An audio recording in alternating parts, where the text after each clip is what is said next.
नमस्कार दोस्तों, आपका हमारे YouTube चैनल पर स्वागत है। दोस्तों, सभी दर्शकों को हमारे YouTube चैनल की ओर से जय श्री कृष्णा।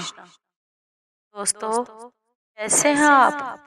उम्मीद है आप सब अच्छे होंगे। आइए आज की कहानी सुनते हैं। उससे पहले अगर आप हमारे YouTube चैनल पर नए हैं तो प्लीज चैनल को सब्सक्राइब कीजिए और बेल आइकॉन को जरूर दबाइए ताकि आप तक हमारे सभी नोटिफिकेशन पहुंचते रहे। दोस्तों, आज की कहानी बहुत ही प्यारी, प्रेरणादायक और ज्ञानप्रद कहानी है। आइए कहानी को शुरू करते हैं। एक बार की बात है, यमराज ने अपने यमदूतों को धरती लोक पर एक स्त्री की आत्मा को ले जाने के लिए भेजा। उनमें से एक यमदूत ने बहुत दया आई, क्योंकि उस स्त्री की 2 छोटी छोटी बेटियां थी और दूसरे गणों ने उस स्त्री के प्राण उस स्त्री के शरीर से निकाल लिए। वे दोनों बेटियां बहुत रो रही थी, तड़प रही थी। एक बहुत रो रो कर सो गई और दूसरी फिर खेलने लगी। उस यमदूत को बहुत दया आई और उसने वापस जाकर यमराज को कहा, महाराज, ऐसा नहीं हो सकता कि इस स्त्री की प्राण को वापस डाल दिया जाए, क्योंकि वे 2 छोटी छोटी जो लड़की है बेहद छोटी हैं और उनको संभालने वाला कोई नहीं है, ना उनका पिता ना उनकी माँ। वे दोनों अनाथ हो जाएंगी। वे दोनों कैसे पले बढ़ेंगी? यमराज को इस बात का बहुत गुस्सा आया और यमदूत को डांटते हुए बोला, विधि के विधान में कभी भी टांग नहीं अड़ानी चाहिए। तुमने ऐसा किया है, वापस धरती लोक पर चले जाओ और तुम्हें अपने कर्मों का फल भोगना पड़ेगा। यमदूत फिर यमराज से माफी मांगने लगे और बार बार अन्वय विनय करने लगे। यमराज ने कहा, तुम धरती पर जाकर 3 बार गलती करोगे और अपनी गलती पर 3 बार हंसोगे तो फिर तुम्हें यमलोक वापस आना होगा। इससे पहले तुम वहीं धरती लोक पर ही अपने कर्मों का भोग भोगोगे। यमदूत धरती लोक पर आ गया और भिखारी का रूप धारण करके एक और बैठ गया। हाथ में कटोरा लिए हुए था और उसके पास से एक आदमी गुजरा। वह आदमी गरीब था, सर्दी का मौसम था। उस गरीब आदमी ने अपने पास 500 रुपये लेकर वह घर से आया था, जिससे कि भी अपने बच्चों के लिए वह कुछ कपड़े और कंबल ले जा सके। लेकिन उस भिखारी को उसने ठंड में ठिठुरते हुए देखा तो उस आदमी को बहुत दया आ गई और उससे बोला, मुझे खाने को चाहिए। भिखारी ने कहा, हाँ। उसने कुछ पैसे उसको भिखारी को कटोरे में डाल दिए और वो कंबल उस भिखारी को दे दिया और फिर उस भिखारी से बोला। भिखारी जो यमदूत था वह उसे पहचान नहीं पाया। उसे बोला, तुम मेरे घर चलोगे? वह भिखारी बोला, हाँ, मैं तुम्हारे घर चलूंगा। क्या तुम मुझे खाने को रोटी दोगे? उसके बदले में मैं तुम्हारा कुछ न कुछ काम करता रहूंगा। वह आदमी उस भिखारी को अपने साथ ले आया और रास्ते में उसे यह समझाया कि मेरी घरवाली बहुत ही उद्दंड है और क्रोधी स्वभाव की है। वो मुझे बहुत डांटेगी, फटकारेगी और तुम्हें भी। तुम उसके आगे कुछ भी मत बोलना। भिखारी बोला, ठीक है। ऐसा कहकर वह अपने घर ले चला। जैसे ही वे घर पहुंचे, उस आदमी की पत्नी बोली, क्या तुम बच्चों के लिए कंबल और गर्म कपड़े लेकर आए हो? वह बोला, हाँ, मैं लाया तो था, पर मुझे यह भिखारी ठंड में ठिठुरता हुआ मिल गया। मुझे इस पर दया आ गई और मैंने इसे कंबल दे दिया और खाने को, इसे भूख लगी थी, इसे खाना दे दिया। उसकी घरवाली बहुत ही गुस्सा हुई, क्रोधित हुई और जैसे ही उसने उसे अपने घर रख लिया। वह आदमी कुदरती जाति से चमार था और वह जूतियां बनाता था, गरीब था। यमदूत ने आदमी से कहा, मुझे कुछ काम दे दो जिससे मैं आपकी कुछ सहायता कर सकूं। उस आदमी ने कहा, मैं जूतियां बनाता हूँ, इसी में तुम मेरी मदद करते रहना। यमदूत ने वे जूतियां, वो चमड़ा उठाया और इतनी अच्छी अच्छी जूतियां बना दी। थोड़े ही दिनों में उसकी जूतियां बहुत मशहूर हो गई। पूरे नगर में, पूरे शहर में दूर दूर से लोग उससे जूतियां बनवाने लगे और थोड़े ही दिनों में वह चमार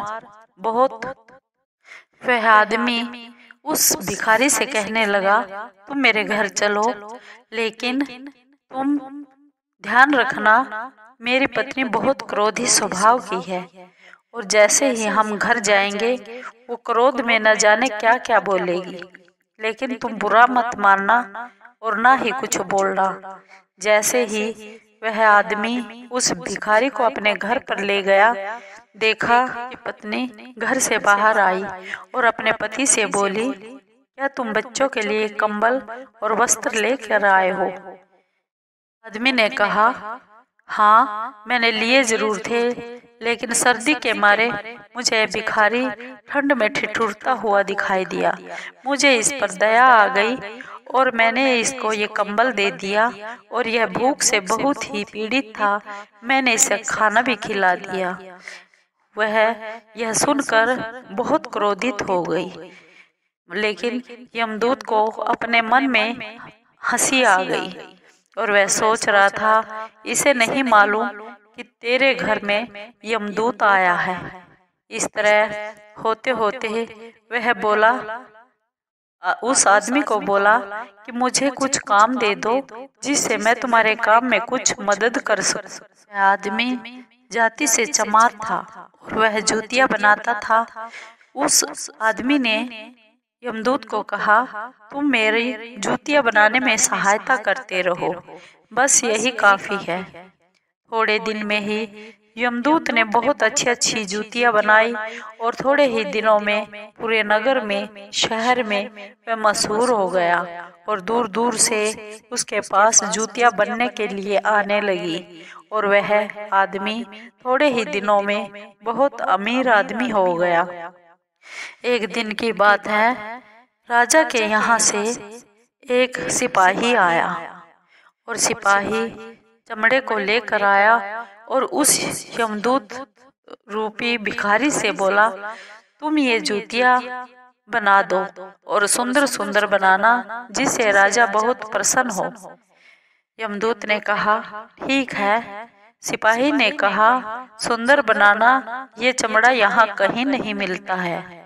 सिपाही ऐसा कहकर चला गया और फिर यमदूत ने उस चमड़े की स्लीपर बना दी।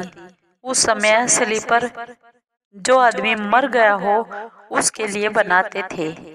थोड़ी ही देर में वो सिपाही वापस आया और बोला, क्या तुमने जूतियां बना दी? यमदूत ने कहा, मैंने तो स्लीपर बना दिए हैं। वह सिपाही यमदूत को बहुत डांटने लगा और बोला, क्या तुम्हें पता है स्लीपर किसके लिए बनाते हैं?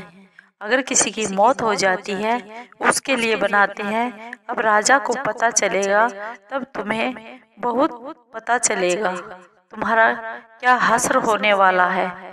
वह यह बात कहने ही वाला था, यमदूत मन ही मन हंसने लगा। उसने बाहर किसी को नहीं बताया। यमदूत दूसरी बार हंसा।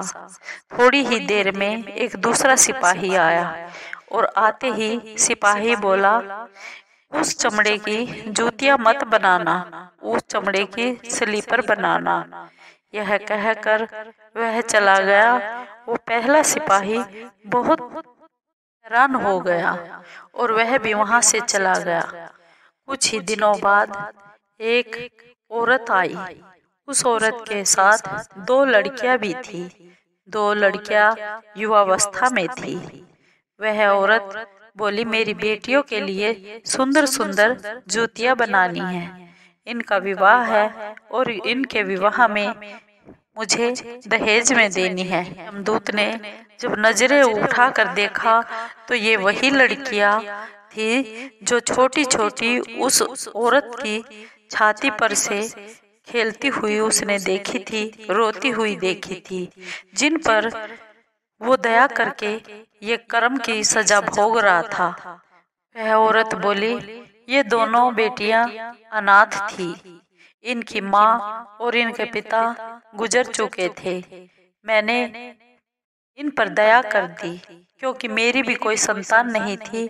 मैंने इन्हें अपनी बेटियों की तरह पाला पोसा बड़ा किया और आज इनके लिए बहुत अच्छे सुंदर योग्य वर ढूंढकर इनकी शादी करनी है। वह यमदूत मन में फिर हंसा अपनी गलती पर। वह औरत बोली कि जो भी मेरी धन दौलत है आज इन्हीं बेटियों को ही देनी है। वे सब धन दौलत की मालकिन होंगी। यमदूत को जैसे ही हंसी आई अपने मन में कि सच ही कहा है, जो होगा वो भी अच्छा होगा, जो हुआ है वो भी अच्छा हुआ है और जो हो रहा है वो भी अच्छा हो रहा है। कभी भी किसी के कर्म में विघ्न नहीं डालना चाहिए। कभी भी भगवान के कामों में बाधा नहीं डालनी चाहिए। भगवान सबसे न्याय करते हैं। यमदूत ने भी अपने कर्म की सजा भोग ली थी और वह 3 बार अपनी गलतियों पर हंस चुका था। फिर वह अपने यमलोक को वापस चला गया। आपको ये कहानी कैसी लगी? अगर आपको ये कहानी अच्छी लगी हो तो प्लीज लाइक कीजिए, शेयर कीजिए, सब्सक्राइब कीजिए। धन्यवाद।